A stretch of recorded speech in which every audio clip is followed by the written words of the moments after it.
रही प्रसूता, न डॉक्टर आया और न सिस्टम ने देख लिया एक और मातृत्व का खून। एक तरफ सरकारी अस्पतालों में सुरक्षित मातृत्व, बेहतर स्वास्थ्य सुविधा और आधुनिक इलाज के बड़े बड़े दावे, और दूसरी तरफ उसी अस्पताल के डिलीवरी वार्ड में घंटों तड़पती एक प्रसूता, मदद के लिए बिलखता पति और लापरवाह सिस्टम। चंद्रपुर के सरकारी अस्पताल में गर्भवती महिला को सुबह डिलीवरी वार्ड में भर्ती किया गया। घंटों तक असहनीय दर्द, चीखें कराए और बार बार की गुहार, लेकिन जवाब सिर्फ इतना, नॉर्मल डिलीवरी होगी। इलाज के नाम पर इंतजार कराया गया, डॉक्टरों की निगरानी नहीं, जिम्मेदारों की मौजूदगी नहीं। फिर वो मंजर आया जिसने पूरे परिवार की जिंदगी बदल दी। प्रसव के दौरान अत्यधिक खून बहने लगा, महिला को लगातार उल्टियां होने लगी, शरीर जवाब देने लगा और धीरे धीरे वो स्थिर होती चली गई। ये सब डिलीवरी वार्ड के भीतर हो रहा था, लेकिन नर्सिंग स्टाफ की लापरवाही जस की तस बनी रही। सबसे शर्मनाक और चौंकाने वाली बात कि पूरे घटनाक्रम के दौरान कोई भी जिम्मेदार डॉक्टर मौके पर मौजूद नहीं था। जब सीनियर डॉक्टर पहुंचे तब तक बहुत देर हो चुकी थी। महिला को आईसीयू में शिफ्ट किया गया, लेकिन मौत पहले ही जीत चुकी थी। सवाल सिर्फ एक महिला की मौत का नहीं है, सवाल उस भव्य अस्पतालों और आधुनिकता के आडंबर का है, जहाँ एक प्रसूता और उसका बच्चा तड़प तड़प कर दम तोड़ देते हैं। क्या यह इस पूरे स्वास्थ्य सिस्टम के मुंह पर करारा तमाचा नहीं? क्या गरीब और मजदूर तबके के लोगों की जिंदगी की कोई तयशुदा कीमत नहीं है? अक्सर यही देखने को मिलता है कि ऐसी घोर लापरवाही गरीब और महतज परिवारों के हिस्से ही क्यों आती है। आज मृतका का परिवार पूरी तरह टूट चुका है। पति ने पुलिस में लिखित शिकायत देकर डिलीवरी वार्ड के डॉक्टरों और नर्सिंग स्टाफ पर कड़ी से कड़ी कार्रवाई की मांग की है। आणि यांच्यासाठी कोणती सिक्युरिटी आहे तुम्ही सांगा ना, कोणती सिक्युरिटी आहे? कायद्यात गेलं, पोलीस स्टेशनला गेलं तर कोणी रिपोर्ट घेत नाही। आणि त्या डॉक्टर कडून एक गुन्हा घडला तर त्याच्यासाठी हे इतके मोठे पोलीसवाले आतमध्ये आहे। 10-12 पोलीस जसे आम्ही आतंकवादी आहो, जे पाकिस्तानात आलो आणि या दवाखान्यात आम्ही काही हल्ला करणार म्हणून बंदूक घेऊन आहे। का गरज आहे बंदूक घ्यायची? 23 डिसेंबर आम्ही सकाळी हॉस्पिटलला आलो होतो वाईफला घेऊन, कारण तिला थोडा पेन चालू होता आणि व्हॉमिटिंग चालू होती। आणि तसं बघतो म्हणलं तर आपल्या याच्यावर तारीख राहते ना, ते बघून आणले होते। तर त्या मॅडमनी चेक केली आणि मॅडम म्हणाली की आज म्हणजे तेवढं पेन आहे नाही, पण म्हणजे आज तुम्ही संध्याकाळपर्यंत ऍडमिट होऊ शकता बा। तर आम्ही त्याप्रमाणे संध्याकाळी आलो। तिथून आल्यानंतर इथे आल्यावर ते आम्हाला म्हणजे म्हणतात ते सिस्टर की तुम्ही खूप लेट केले म्हणे यायला, आम्ही ऍडमिट नाही घेत, प्रायव्हेटमध्ये करतो। मला ठीक आहे चालेल म्हटलं। तर मग पुन्हा अशा म्हणजे थोडंसं म्हटले नाही का, डॉक्टरने चेक होऊन जाईल, चेक वगैरे केले त्यांनी, नॉर्मल आहे म्हणे, सगळंच काही विषय नाही, नॉर्मल व्हायचे चान्सेस आहे म्हणे। तर आम्ही मग केलं ॲडमिट तिथे ग्रामीण रुग्णालयामध्ये। या आता ॲडमिट केल्यानंतर हे जे डॉक्टर आहे ते आम्हाला म्हटले की आम्ही तुमची डिलिव्हरी नॉर्मल करून देऊ। तरी म्हणजे 2 वाजेपर्यंत आम्ही वाट बघितली। आम्हाला आधी 10चा टायमिंग दिला होता, 10 वाजेपर्यंत तुमचा होऊन जाईल म्हणे।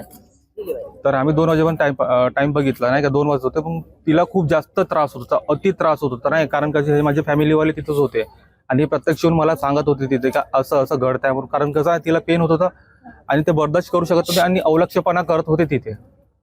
सिस्टर्स लोक सगळे अवलक्षपणा करत होते तिच्याकडे। तर त्याच्यामुळे मग मी डायरेक्टच जाऊन म्हटलं की आम्हाला सीजर करून द्या म्हणून। मी साईन द्यायला तयार आहे म्हटलं होतं, माझी पूर्ण फॅमिली पण रेडी होती, सर तुम्ही सीजर करा म्हणून। तर ते डॉक्टर आम्हाला उलट म्हण नाही, नॉर्मल म्हणजे नॉर्मलच होणार म्हणे, काही तुम्ही आणि डबल पुन्हा मी कमसे कम सर 10 वेळा गेलं सर। नाही, बाळ डॉक्टरच्या हाती द्यायचं आणि फोटो काढायचा, मला दुसरं काही पाहिजे नाही। माझं बाळ मेलं ना, सर्वात जास्त डॉक्टरच्या हाती देऊनच फोटो काढायचा। आईच्या वेदना कोण समजणार आहे? माझी मुलगी होय, माझ्या मुलीच्या याच्या पोटामध्ये त्यांनी आम्हाला म्हणले बी असते काही तर नाही जमत, आम्ही चालले गेले असते। साधे भाई लोकांचा काढून पाहिजे, गैरफायदा घेतात हे लोक।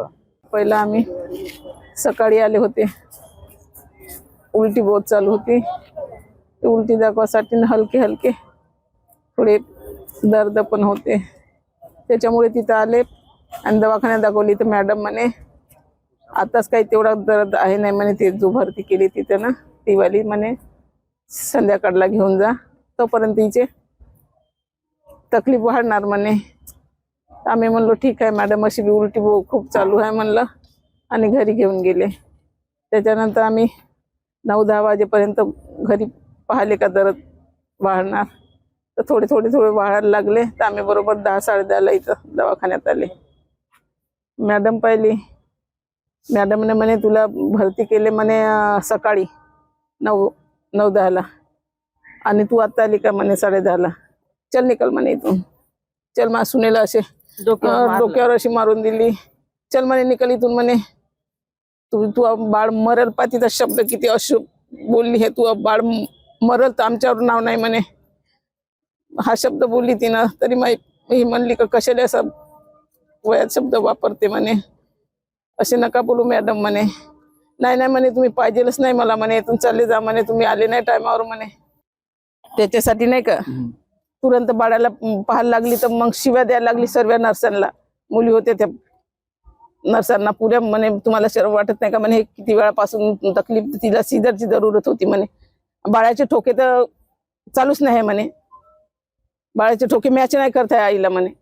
एक सिस्टर नाही आली, एक कोणी doctor नाही. आली. उलटे नाही का हसत होते. उलटे हसत होते. आणि आम्ही गेलो ना, आम्ही थोडी मदत केलं तर गावंडळ आम्हाला खेदून फुटले दे. म्हणे. गावंडळ म्हणे मच्छर बाहेर निघ म्हणे. तू 10 वेळा म्हणे, तुझी का जरूरत समजत आहे नाही म्हणे. चल म्हणे निघ म्हणे बाहेर. 10 वेळा मला काढून दे. तुझी हिला काढून तरी पण ती चिल्लावत होती. तर एक तरी जण जाऊन राहतच होतो आम्ही. आणि डॉक्टरला बोलवायला गेलं, तुम्हाला समजते का आम्हाला समजते हो. म्हणे. आम्ही डॉक्टर आहोत, तुम्ही डॉक्टरांच्या doctor आहोत. घर सोयीनं माझा नातू हे झालं नाही तर काहीच झालं नाही माझ्या नातूला.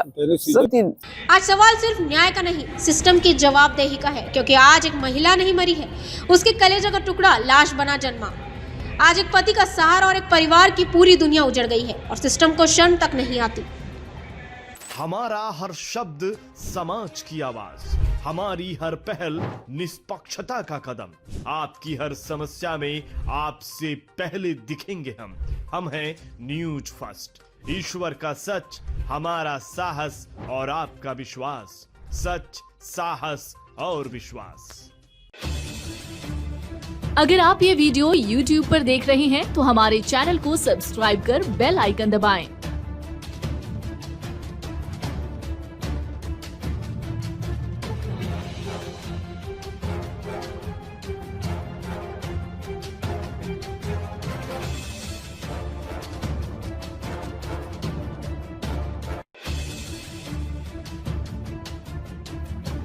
और Facebook पर देख रहे हैं तो हमारे पेज को लाइक करें।